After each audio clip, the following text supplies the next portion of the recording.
السلام عليكم ورحمة الله وبركاته. حبايب قلبي دكاترة مهندسين الصف الرابع ابتدائي، أهلا بكم، يا رب تكونوا بخير. معكم مستر حسام الباقي، ومعنا النهاردة مهندسين مع حل تمارين 7 على الدرس رقم 10 و11 هندسة المتواجد في كتاب سلاح التلميذ صفحة 46 و47 و48.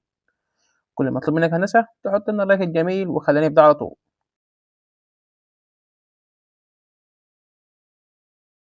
في السؤال الأول بيقول لك هنا: ضع كل كسر اعتيادي في مكانه الصحيح على خط الأعداد، ثم حدد إذا كان الكسر أقرب إلى الصفر أم إلى النص أم إلى الواحد. أول حاجة بيقول لك 1 على 6. تمسك المقام اللي هو 6 وتقسم من أول الصفر لحد هنا 6 قطع: 1 2 3 4 5 6. 1 على 6 تمشي واحد بس هنا كده. طب دي يا مستر أقرب للكام؟ أقرب للصفر، أدي أقرب إلى الصفر. طب ديت 7 على 8. تمسك ما بين الصفر للواحد تقسمه كام حتة؟ 8 حتة، تاخد منهم 7: 1 2 3 4 5 6 7 هنا كده. دي كده 7 على 8. ودي أقرب للكام؟ أقرب إلى الواحد. 6 على 10: 1 2 3 4 5 6 6 بس هنا كده هندسة. فدي كده مستر 6 على 10. ودي أقرب للكام؟ أقرب إلى النص. طب المقام بتاعها كام؟ 10. تروح تقسم دي كده 10 حتت. يلا بينا: 1 2 3 4 5 6 7 8 9 10. وتاخد منهم 2: 1 2 هنا كده. ودي أقرب للكام؟ أقرب إلى الصفر. بس كده. في السؤال رقم 2 بيقول لك هنا: مستر اكتب الكسر المرجعي الأقرب، هل هو صفر ولا هل هو 1 على 2 ولا هل هو 1 ولا هل هو 1 ونص ولا 2؟ دول كده هندسة ليهم طريقة، ودول دهمت ليهم طريقة. دي لو هنا البسط أصغر من المقام أهوت، البسط ماله يا مستر؟ أصغر من المقام. طب والناحية التانية ديت لو البسط أهوت أكبر من المقام، عشان الناس اللي بتتلخبط ما بينهم. طيب هنا يا مستر البسط ايه؟ اصغر، فيبقى يا اما صفر يا اما نص يا اما واحد، ما ينفعش حاجه من دول. طب نعرفهم ازاي؟ ارسم كده صديقي خط عدد كده. بيقول لك هنا من اول صفر لحد هنا كام؟ واحد. ده كده الستة نصها كام؟ نصها 3، فاللي في النص هنا 3 على 6. لو انت حبيت ترسم ده يا مستر 3 بعدها 4 بعدها 5، هنا كده الأربعة أقرب للكام؟ أقرب للنص، تكتب هنا نص. في ناس ممكن تتلخبط، طب ركز في اللي معايا. التسعة دي نصها كام؟ نص التسعة يا مستر 4 ونص. الواحد أصغر منها بكتير، يبقى أقرب للصفر. طب ده نص العشرة 5. التسعة أكبر من 5 بكتير، فأقرب للواحد. طب نص ال12 6. الستة يا مستر والسبعة في ريحها، فيبقى أقرب ليه النص. طب هنا نص ال12 6 وال11 أكبر بكتير، فيبقى أقرب للواحد. طيب دي يا مستر البسط أكبر مقام، يا إما 1 ونص يا إما كام؟ الاتنين. وعلى فكرة ممكن تنفع 1. طيب هنا كده يا مستر دي كده عبارة عن 8 زائد التلاتة، فدي كده 1 و3 على 8. أنا عايزك تشوف لي ال3 على 8 أقرب لي الواحد ولا الصفر ولا الاتنين ولا النص هندسة. والله نص ال8 ب4، ودي لازقة فيها تبقى نص، وده 1 يبقى 1 ونص. تاني دي كده يا مستر كام؟ 8 ودي 5، يبقى دي 5 زائد 3. دي يا مستر 5 زي ما هي، وفوق هنا 3 على 5. هي 5 على 5 فالواحد، يبقى دي كده 1 صحيح. طيب 3 على 5 نص ال5 2 ونص، يبقى دي كده يا مستر أقرب للنص، يبقى نكتب هنا 1 ونص. طب ديت هنا يا مستر الخمسة دي عبارة عن التسعة دي عبارة عن كام؟ 5 زائد الأربعة. 5 على 5 فيها 1 وفيها 4 على 5. النص الخمسة 2 ونص، والأربعة ونص أكبر منها بكتير، يبقى أقرب للواحد. 1 1 2، فنكتب هنا صديقي 2 صحيح.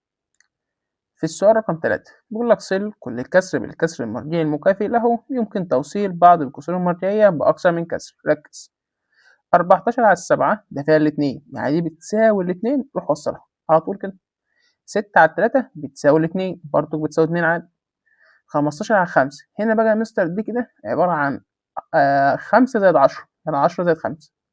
10 على 5 أو 10 على 10 فالواحد، و5 على 10 اللي هي فيها نص، يبقى كده 1 ونص ده الاختيار ده. 7 على 7 رقم على نفسه بيساوي 1 صحيح. هنا يا مستر نروح تاني على أستاذ محمد. قسمت ده على 9 وده على 9 فبتساوي نص، فدي كده يا مستر بتساوي كام؟ النص، برضه سهلة اهي. برضه كهندسة أو في طريقة تانية غير إن أنت تروح تقسم، عشان في ناس مبتحبش الجسم يعني، بما إن إحنا كنا واخدينها في سنة رابعة الترم الأول، إن هو مستر شوف الاتنين تنضرب في الأربعة بتساوي البسط ولا لأ، أو رقم قريب منه. يعني 2 في 4 ب8، ده بتساويه يبقى أقرب للنص. طب بص هنا، الاتنين في 4 ب8 والستة أصغر بكتير ولا أصغر بالظبط يا هندسة؟ لا يا مستر ده أكبر، ده الستة أكبر، عفوا أكبر من الأربعة. فدي كده يا مستر تروح تقول لي دي عبارة عن 4 زائد 2، 4 على 4 2، 4 على 4 فالواحد، ويبقى لك 2 على 4. بالنسبة ل 2 على 4 دي بتساوي نص، يبقى 1 ونص، وده الاختيار اللي هو ده. اللي بعد كده آخر سؤال، أو دي صفر، صفر على أي رقم بيساوي صفر. 2 على 4 بتساوي نص، والسؤال ده كده خلاص. السؤال رقم 4 بيقول لك هنا هندسة باستخدام خط الكسور المرجعية قوانين الهندسة 3 على 5 و1 على 2. أول حاجة عشان تيجي تقارن اضرب ده في ده، الاتنين في 3 ب6 والواحد في 5 ب5. أنهي الكبيرة؟ ال6 تبقى دي الأكبر. الاتنين في 2 ب4 والواحد في 7 ب7، الكبيرة هنا 7. يلا بينا. فدلوقتي يا صديقي أنا عايز نعرف أنه الأكبر من ال7 أكبر من النص وأنه الأصغر من النص. دي يا مستر أكبر من النص وده أصغر من النص، فيبقى هندسة العلامة مفتوحة ناحية الكبيرة اللي هي 3 على 5. في السؤال رقم ب هنا هندسة 7 على 8 و10 على كام على 9. ال7 على 8 والواحد، الواحد دوت يا مستر ممكن نقوله 8 على 8، المقامات شبه بعض، اللي بسطه كبير يبقى 8 على 8 الأكبر. الواحد ده يا مستر هنخليه 9 على 9، اللي بسطه كبير هو الكبير تبقى دي الأكبر. العلامة مفتوحة ناحية ال10 على 9 تبقى ال10 على 9 مفتوحة ناحيتها. طيب السؤال بتاع رقم 5، هل يا مستر لازم نروح نستخدم الكسور المرجعية كل مرة؟ لأ. بص يا صديقي، الأربعة في وشها كام؟ 3، احنا كده بنعمل مقص أهو، بس احنا مش هنكتبه عشان خاطر نعرف نحط العلامة. التلاتة في الأربعة ب12، والتلاتة في 8 ب24، فأنهي الكبيرة؟ ال24. واحد تاني يقول لي يا مستر ما احنا لسه عاملينها من شوية وفي الدرس اللي فات، لو البسط شبه بعضه فاللي مقامه صغير هو الكبير، تبقى التلاتة على 4. نقول له صح. طب هل هنا انت عندك بقى حاجة متشابهة في البسط أو المقام؟ لأ. يبقى تروح تستخدم الطريقة الأولى اللي هي عبارة عن الاتنين في 6 ب12، والخمسة في الأربعة بكام؟ ب20، هتبقى هنا يا مستر دي الكبيرة. الصفر هندسة بيكون أصغر من أي كسر عادي. طب إيه كهندسة؟ الستة في 7 ب42، والاتنين في 10 ب20، فتبقى ال42 هي الكبيرة. طب اللي بعده، الأربعة في 7 ب28، والتلاتة في 6 ب18، أنهي الكبيرة؟ برافو عليك، ال28. التلاتة في 8 ب24، والستة في 12، الاتنين في 6 ب12، الاتنين ومعاك واحد، والواحد في 6 ب6 وواحد 7، أنهي الكبيرة؟ طبعا ال72. اللي بعد كده، هنا مستر ال8 في 3 ب24، وال4 في 6 ب24، دي كده مستر بتساوي بعض. اللي بعديه، الواحد ده مستر ممكن نقوله 4 على 4، المقام شبه بعضه يبقى البسط الكبير هو الكبير، يبقى هنا الأربعة هي الكبيرة. اللي بعده، هنا يا مستر البسط شبه بعضه فاللي مقامه صغير هو الكبير، ال10 أصغر تبقى هي الكبيرة. هنا الاتنين على الاتنين دهيت بيساوي واحد صحيح، ممكن نخليها 10 على 10، المقامات شبه بعض فاللي بسطه كبير هو الكبير، تبقى ال10 أكبر من ال8. طب السؤال رقم كام؟ هنا يا مستر المقامات مش شبه بعض ولا البسط شبه بعض، هنبدلهم. يلا الاتنين في 2 ب4، والأربعة في 4 ب16، فطبعا ال16 هي الكبيرة. طب دي كده يا صديقي الاتنين في 6 ب12، والواحد في 12 ب12، دي كده هندسة بيساووا بعض. في السؤال رقم 6 بيقول لك استخدم الكسور المرجعية في ترتيب هندسة الكسور الآتية. طب يا مستر نعمل ايه بقى؟ شوف يا صديقي، أول حاجة تروح واخد بعضك كده، هات لي نص ال6 3، نص ال4 نص ال8 4، ونص ال10 5. طيب ال3 بتساويها يبقى دي كده مستر بتساوي نص.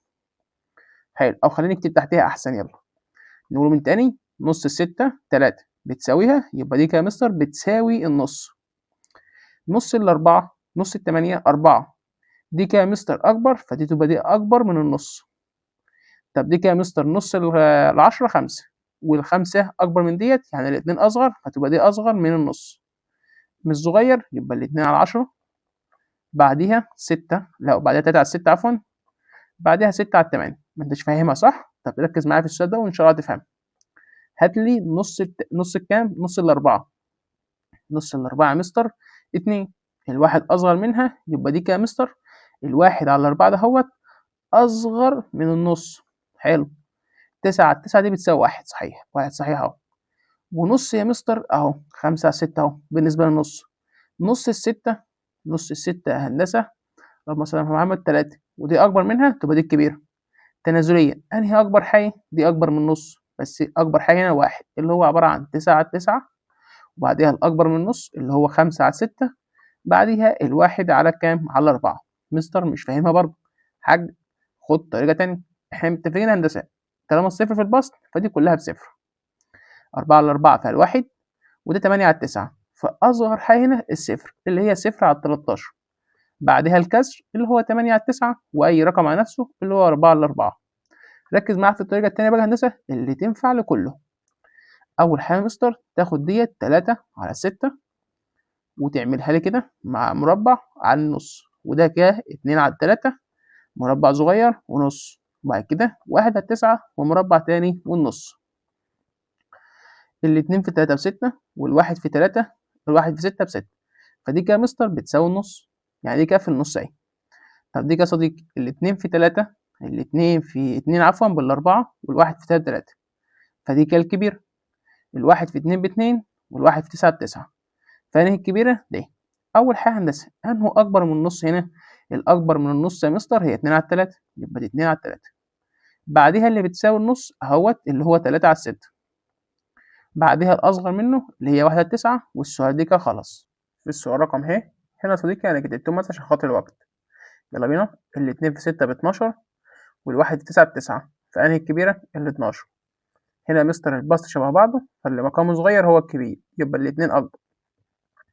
الاتنين في 5 ب10 والواحد في 10 ب10، الاتنين بيساوي بعض. تصاعديا من الصغير للكبير أنهو الأصغر من النص؟ الأصغر من النص يا مستر هو الكام؟ هو الواحد على 3، فنكتب هنا 1 على 3.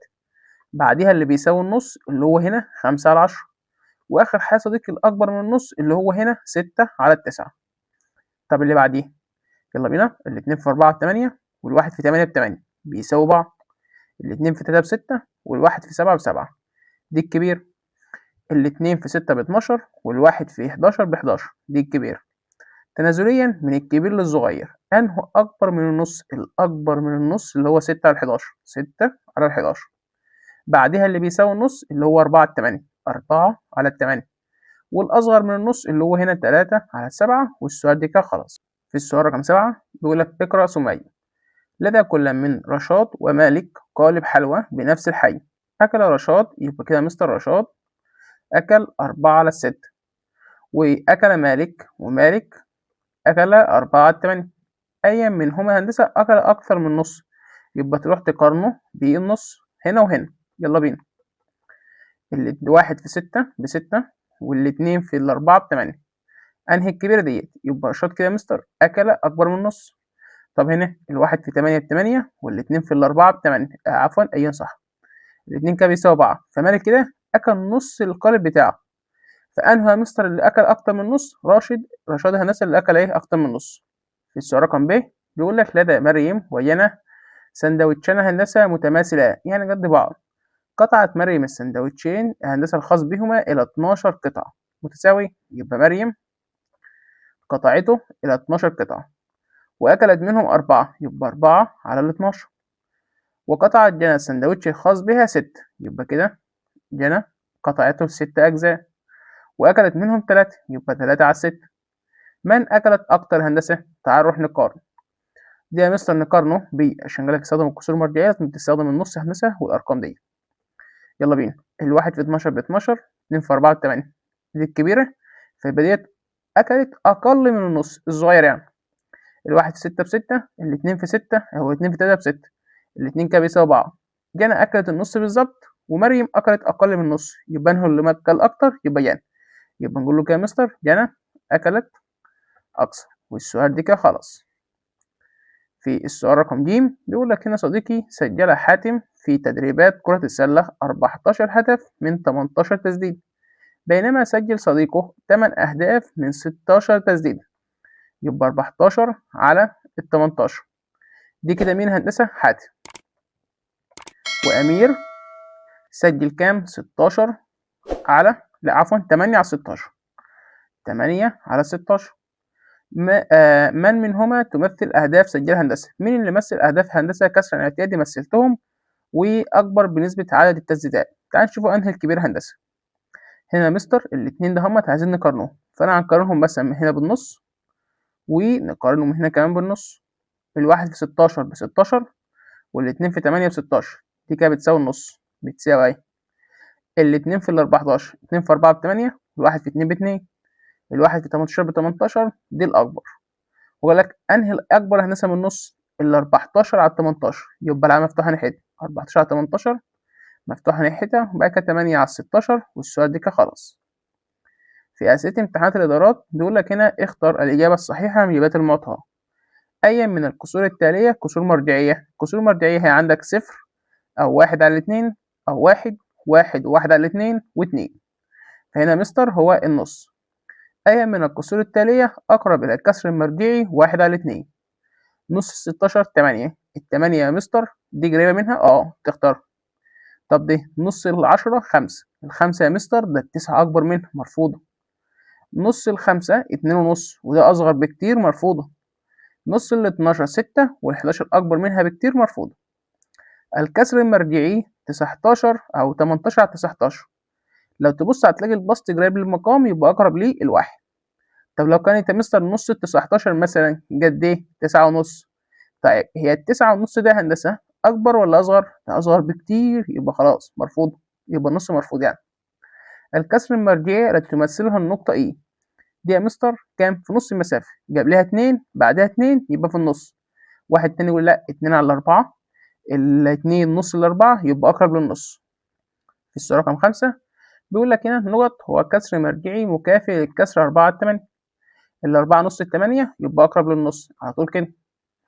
الكسر 19 يعني 9 على 10 أقرب للكسر المرجعي نقط، ال9 قريبة ل10 يبقى أقرب للواحد. الكسر 1 على 5 أقرب للكام؟ الواحد يا مستر جايبة للصفر، تختار صفر على طول بدون تفكير. 7 على 8 أقرب للكسر المرجعي، في ناس شاطرة بتقول لي يا مستر ال7 قريبة لل8، نروح نختار الواحد نقول له الإجابة الصحيحة. بيقول لك جميع الكسور التالية مكافئة للكسر المرجعي 1 على 2. يلا نص ال4 2 دي تنفع بس يقول لك كلمة ما عدا. نص ال10 5 تنفع بس هو قال لك كلمة ما عدا. نص ال6 3 دي تنفع قال لك كلمة ما عدا، فتروح تختار دي. ليه؟ لأن نص ال8 4 والاتنين أصغر منها، فبالتالي هندسة أصغر من النص. في السؤال رقم 2 الكسر المرجعي الأقرب للكسر 7 على 12. نص ال12 كام؟ 6 وال6 قريبة لل7 يبقى الكسر المرجعي هو 1 على 2. في السؤال اللي بعد كده بيقول لك هنا هندسة رتب الكسور حسب المطلوب مستخدما الكسر المرجعي نص. يبقى لازم ايه؟ لازم تستخدم الكسر المرجعي اللي هو نص. يلا بينا. في السؤال رقم ب يلا بينا هندسة بقى. هنا يا مستر تركت الدوم عشان خاطر وقت الفيديو برضك ما يبقاش طويل. هنا الاتنين في 3 ب6 والواحد في 10 ب10، فأنهي الكبيرة؟ ال10 تبقى ال3 على 10 أصغر من النص. الاتنين في 6 ب12 والواحد في 6 في 8 ب8، دي الكبيرة، يبقى ال6 على 8 أكبر من النص. الاتنين في 3 ب6 والواحد في ال6 ب6، دي كده يا مستر الاتنين بيساوي بعض. قالك تنازليا يعني تنازليا من الكبير للصغير، أنهي من دولت الأكبر من النص؟ أهو 6 على 8، 6 على 8. أنهي اللي بيساوي النص؟ 3 على 6، 3 على 6. أنهي الأصغر من النص؟ 3 على 10. اللي بعد كده هنا يا مستر الاتنين في 1 ب2 والواحد في 12 ب12، فطبعا ال12 هي الكبير. 2 في 2 ب4 والواحد في ال4 ب4، دي كده بتساوي الاتنين في 8 ب9 أو 2 8 9 ازاي؟ الاتنين في 8 ب16 والواحد في 9 ب9، دي الكبير. قالك تصاعديا من الصغير للكبير. أنهي الأصغر من النص؟ الأصغر من النص يا مستر هي الواحد على 12. بعديه اللي بيساوي النص 2 على 4، والأكبر من النص آخر حاجة اللي هي 8 على 9، والسؤال دي كده خلاص. وبكده يا صديقي نكون خلصنا مع بعض حل هندسة التمارين بتاعتنا. انتظرنا هندسة إن شاء الله في الفيديو القادم، هنحل هندسة تقييم سلاح التلميذ على المفهوم التاني المتواجد في صفحة 49.